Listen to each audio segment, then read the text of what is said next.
देख रहे हैं ग्रो विथ मी और मैं हूं संध्या।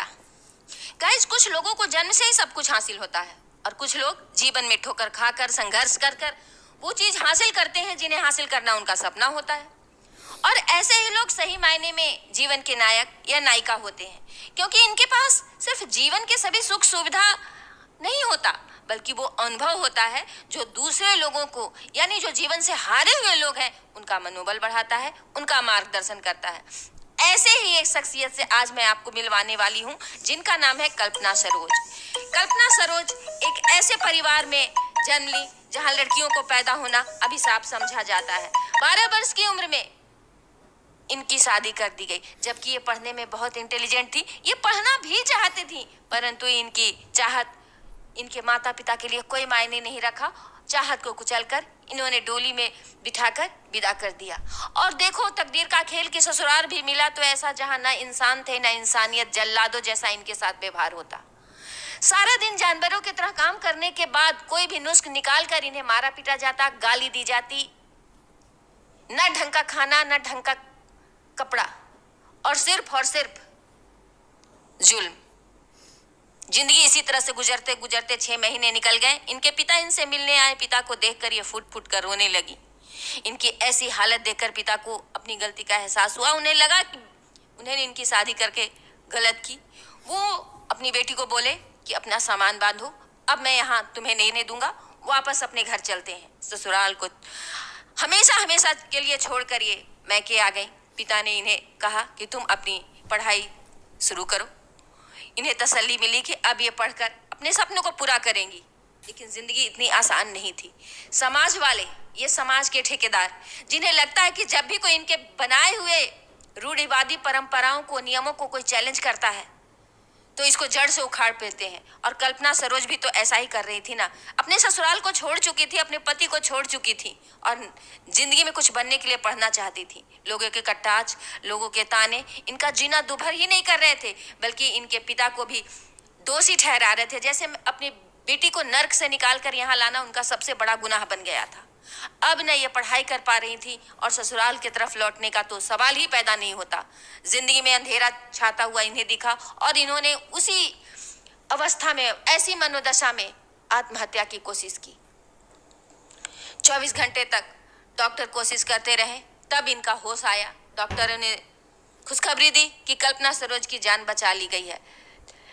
रिश्तेदार आते, हौसले बंधाते, चले जाते। ऐसे में इनके पिता का एक दोस्त आया जो इनको एक नई दिशा दिखाया। उन्होंने कहा कि ये तुम क्या कर रही थी? तुम्हारे ऐसे कदम से, तुम्हारे जाने के बाद तुम्हारे पिता की जो लांछन लगते, लोगों के जो अभद्र और गंदे इल्जाम इनके सर लगते कि तुमने ऐसा क्या घिनौना काम किया था जिसे तुम्हें खुदकुशी करना पड़ा, तो तुम अपने पिता की शर्मिंदगी का कारण बनना चाहती हो। ये बात सरोज के दिल में चुभ गई और उन्होंने कसम खाई कि अब मैं मरूंगी नहीं, जीऊंगी और कुछ करूंगी। अब ये नौकरी करना चाहती थी, लेकिन कम एजुकेशन और एज की वजह से इन्हें नौकरी नहीं मिल पाया। ये नर्स बनना चाहती थी, वहाँ रिजेक्ट हो गई। ये आर्मी में ज्वाइन करना चाहती थी, देश का सेवा करना चाहती थी, लेकिन वहाँ भी रिजेक्ट हो गई। तब इन्होंने अपनी माँ को कहा कि मुझे मुंबई भेज दो, वहाँ बड़ी बड़ी कंपनियां हैं, मैं वहाँ कुछ नौकरी कर लूँगी। मुंबई आई और आकर इन्होंने 2 रुपये रोज, यानी 2 रुपये पर डे के हिसाब से 1 महीना का 60 रुपया ये कमाने लगी। चलो, जिंदगी ने एक शुरुआत किया था। इनके पिता की जॉब चली गई, वो भी इनके पास रहने आ गए और इन्हीं दौरान इनकी बहन की तबीयत खराब हुई। पैसे के अभाव में, तंगी में अपनी बहन का इलाज नहीं करवा पाई और इनकी बहन की मौत हो गई। ये हादसा इनको झकझोर कर रह गया। आज इन्हें एहसास हो रहा था जिंदगी में पैसे की क्या अहमियत है। अब इन्होंने कसम खाई कि हमें पैसे कमाने चाहिए, ऐसे जीने से कुछ नहीं होगा। तभी इन्होंने पता चला इन्हें कि गवर्नमेंट 50,000 का लोन प्रोवाइड कर रही है। ये अपनी जिंदगी की नई शुरुआत करना चाहती थी। 50,000 का लोन लेकर इन्होंने बुटीक खोला। साथ ही साथ इन्होंने देखा कि आसपास के कुछ लोग थे, कुछ बच्चे पढ़े लिखे थे जिन्हें बेरोजगारी थी, सरकार उन्हें जॉब नहीं दे पा रही थी, तो उनके लिए सुशिक्षित बेरोजगारी संगठन बनाया। और जैसे इन्होंने लोन लेके खुद को खड़ा किया था, बेरोजगारों को रोजगार दिलाने का काम शुरू कर दिए। यहीं से इनकी सफलता की शुरुआत हुई, यहीं से लोगों ने इनके प्रति अपने नजरिया बदला, और जब लोगों की सोच बदली तो इनकी जिंदगी की भी सच बदल गई। अब लोग इन्हें अपना हमदर्द समझने लगे थे, अपनी हर छोटी बड़ी समस्या लेके इनके पास आते। ऐसे ही एक समस्या लेके एक इंसान आया जिनका विवादित प्लॉट के बारे में उनकी समस्या थी। इन्होंने उस प्लॉट का विवाद सुलझाया और वो प्लॉट ले लिया, और यहीं से इनकी जिंदगी का सफर शुरुआत हुई बिल्डर बनने का। लेकिन कहते हैं ना कि ये दुनिया में आसानी से कुछ भी हासिल नहीं होता। एक तो दलित, ऊपर से महिला, और वो बन जाए पुरुष प्रधान समाज में बिल्डर। ये भला समाज को कब मंजूर था। अब इन्हें धमकियां आने लगी मारने की, और साथ ही साथ लोगों ने सुपारी भी दिए। ये पुलिस कमिश्नर के पास गई, मदद की गुहार लगाई। पुलिस कमिश्नर हरकत में आए और उन लोगों को अरेस्ट किया गया जहां से इन्हें धमकी दी गई थी और जिन्होंने सुपारी लिया था।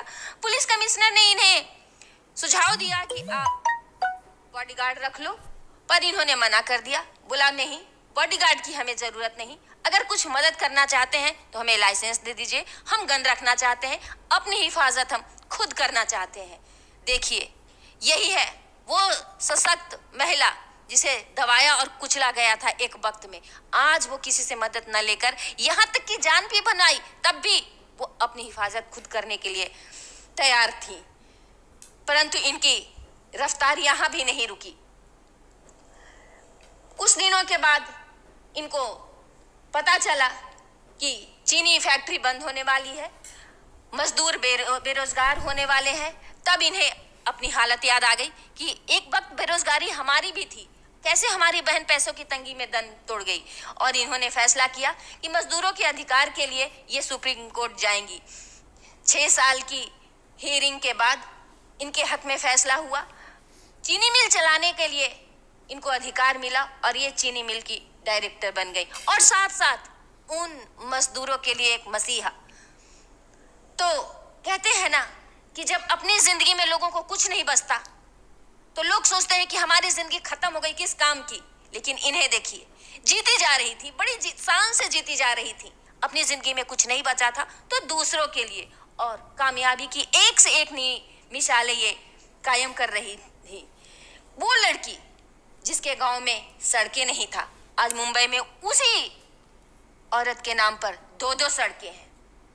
वो लड़की जिसके पास 60 पैसे नहीं होते थे बसों में भाड़ा देने के लिए और पैदल सफर करती थी मीलों, आज लग्जरियस गाड़ी में घूमती है।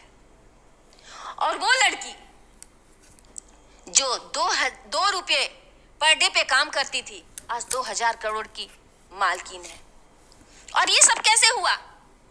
जीने की उम्मीद छोड़ने से नहीं, ये सब हुआ जिंदगी के संघर्ष को, जिंदगी की चुनौतियों को एक्सेप्ट करने से। तो जिंदगी की चुनौतियों को एक्सेप्ट करिए और कभी हार ना मानिए।